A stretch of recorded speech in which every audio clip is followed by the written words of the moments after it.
Hello friends, आप सभी का इस वीडियो में बहुत बहुत स्वागत है। आज की इस वीडियो में हम बात करेंगे एक्सरसाइज 3.2 क्वेश्चन नंबर 3 और क्वेश्चन नंबर 4। चलिए देखते हैं क्वेश्चन नंबर 3 में हमसे क्या सोल्व करवाने को कहा गया है। Find the values of other 5 trigonometric functions. हमें क्या करना है, वैल्यूज निकालनी है बाकी 5 ट्रिग्नोमेट्रिक फंक्शंस की। If cot x is equal to 3/4 और गिवन क्या है कि कोट एक्स कितना है, 3/4 है। और ये कहा गया है कि x lies in third quadrant. तो बहुत ही इजी क्वेश्चन है। जैसा कि हमने कल फर्स्ट और सेकंड क्वेश्चन को सोल्व किया था, वैसे ही थर्ड क्वेश्चन भी बहुत ही इजीली सोल्व हो जाएगा। तो हमें गिवन है cot x is equal to 3/4। Cot का मतलब b/p, यानी कि हमारे पास b भी है और p भी है। हमें क्या निकालना है, पहले h निकालना है। तो हम क्या करेंगे, by using Pythagoras theorem, Pythagoras theorem को यूज करेंगे।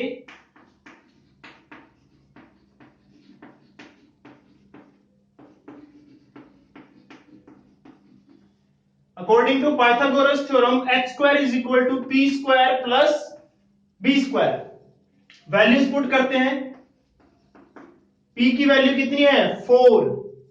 आपको मैंने बताया था कि एग्जैक्ट वैल्यू 4 नहीं है, बट हम क्वेश्चन को सोल्व करने के लिए 4 पुट कर सकते हैं। b की वैल्यू कितनी है, 3।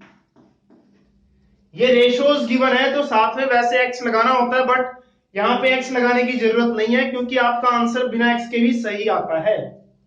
तो 4 का स्क्वायर 16 और 3 का स्क्वायर 9, 16 और 9 कितने हो गए, 25। h² कितना आ गया हमारे पास, 25। अगर आप दोनों साइड अंडर रूट लगाएं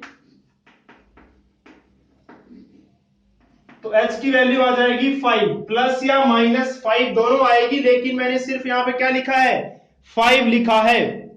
क्यों मैंने सिर्फ और सिर्फ 5 लिखा है, क्योंकि x खुद ही डिसाइड कर देगा कि प्लस आएगा या माइनस आएगा, इसीलिए यहां पे सिर्फ हमें h5 लिखकर ही चलना है। इसके बाद हम क्या करेंगे, इसके बाद बाकी अदर रेशोज, बाकी 5 रेशोज निकालनी है।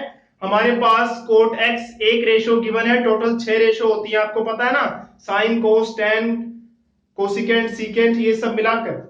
तो कोट हमारे पास है, हमें क्या निकालना है, बाकी 5। बाकी 5 कौन सी बची, tan x रह गई, sin x रह गई, cos x रह गई, secant x, cosecant x।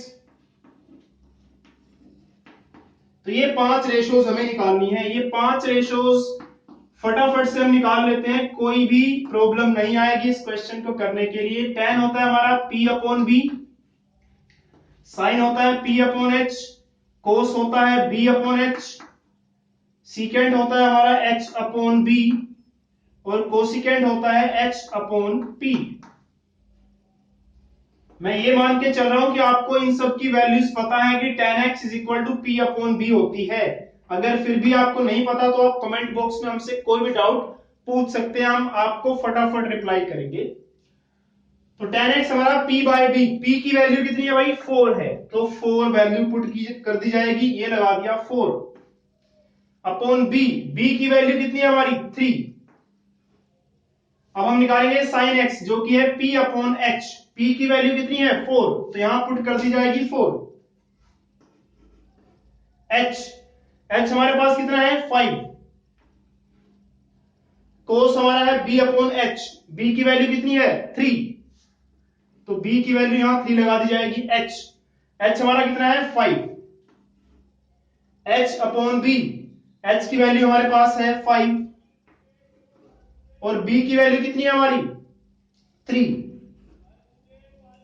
Next h/p, h हमारा कितना है, 5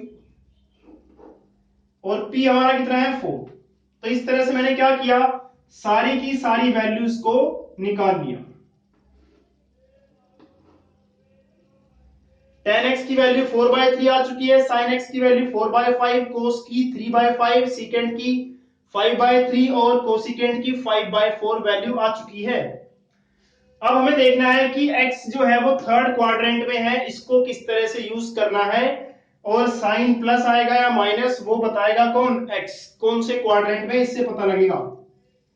तो मैं ये 4 क्वाड्रेंट बना देता हूं, first, second quadrant, third quadrant और ये फोर्थ क्वाड्रेंट। जो मैंने आपको कल सिखाया था, ऐड शुगर टू कॉफी, किस क्वाड्रेंट में? हम थर्ड क्वाड्रेंट में हैं। तो थर्ड क्वाड्रेंट में है तो मैं थर्ड वाले को टिक कर लेता हूं। इसका मतलब ये है थर्ड क्वाड्रेंट में टी फॉर टेन, टेन और उसका रेसिप्रोकल कोट, इनको छोड़ के बाकी सब क्या होंगे? नेगेटिव होंगे। सेकंड क्वाड्रेंट का मतलब इसमें एस, एस का मतलब sine, S for sine, sine का रेसिप्रोकल कोसिकेंट, यानी कि सेकंड में साइन और उसका रेसिप्रोकल कोसिकेंट को छोड़ के बाकी सब नेगेटिव। तो हम फिलहाल किस क्वाड्रेंट में हैं? थर्ड क्वाड्रेंट में हैं। थर्ड में 10 पॉजिटिव होगा और उसका रेसिप्रोकल कोट पॉजिटिव होगा, तो 10 पॉजिटिव होगा और उसका रेसिप्रोकल कोट पॉजिटिव होगा। बाकी सब क्या होंगे? नेगेटिव। तो बाकी सब के सामने आप माइनस लगा दीजिए। तो ये हमारा क्वेश्चन सोल्व हुआ। चलिए फटाफट से क्वेश्चन नंबर 4 भी सोल्व कर लेते हैं। क्वेश्चन नंबर अगर 4 की बात करें तो 4 में हमें दिया हुआ है सीकेंट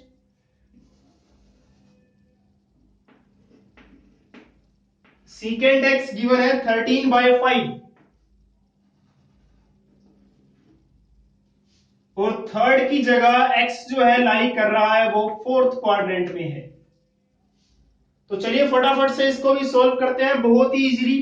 जब तक मैं रब करता हूं तब तक आप सोल्व कर चुके होंगे, मुझे जहां तक लगता है।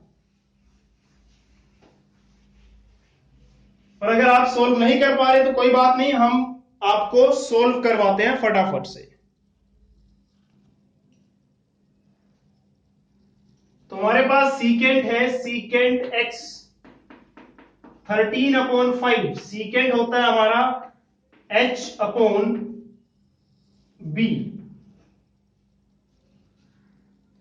तो हमारे पास h की वैल्यू 13 है, b की वैल्यू हमारे पास 5 है, जो कि हम पुट कर सकते हैं, लेकिन हमारे पास p नहीं है। तो सबसे पहला काम क्या होगा? p निकालना होगा। तो यूजिंग पाइथागोरस थ्योरम मैं यहाँ पे p और t लिख रहा हूं, p फॉर पाइथागोरस और t फॉर थ्योरम। तो पाइथागोरस थ्योरम कहती है x² is equal to p² plus b² होता है। ठीक है, चलो ये होता है। तो इसके बाद अब इस थ्योरम को यूज करेंगे। h की वैल्यू 13 लगाई जाएगी,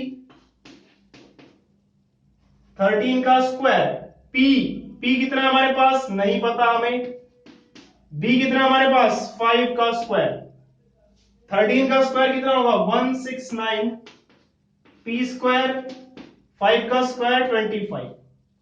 इसको इधर ले जाएंगे हम, 169 minus 25 is equal to p²। तो 169 में से अगर हम 25 माइनस करते हैं तो यह आ जाएगा आपका 144 इज इक्वल टू p²। दोनों साइड अंडर रूट लगाइए,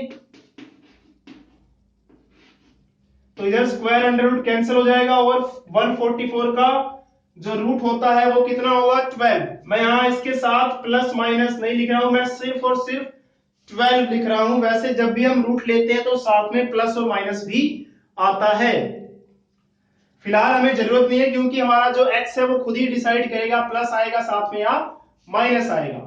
चलिए p की वैल्यू आ चुकी है हमारे पास 12।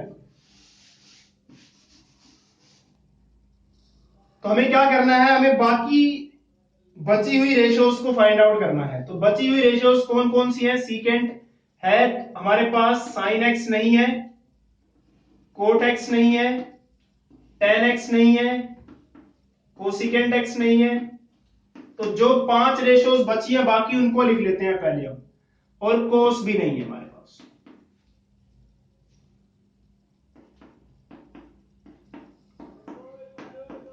साइन क्या होता है हमारा? p/h, तो साइन हमारा p/h।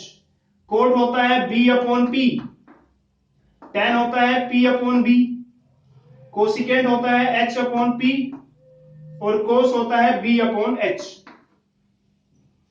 चलिए आगे बढ़ते हैं, वैल्यूज पुट करते हैं। p/h, p की वैल्यू हमारे पास है 12, तो p की वैल्यू हम यहां पर भर देंगे 12। h की वैल्यू कितनी है हमारे पास 13। उसके बाद b अपॉन p, b की वैल्यू 5, p की value 12, p upon b, p की वैल्यू 12, b की value 5, h upon p, h की वैल्यू 13, p की value 12, b upon h, b हमारे पास है 5 और h हमारे पास है 13। तो यहां तक हो गया हमारे पास। उसके बाद x lies in fourth quadrant, fourth quadrant में x लाई करता है। तो एक बार हम चारों क्वाड्रेंट बना लेते हैं, क्वाड्रेंट 1, क्वाड्रेंट 2, क्वाड्रेंट 3, क्वाड्रेंट 4।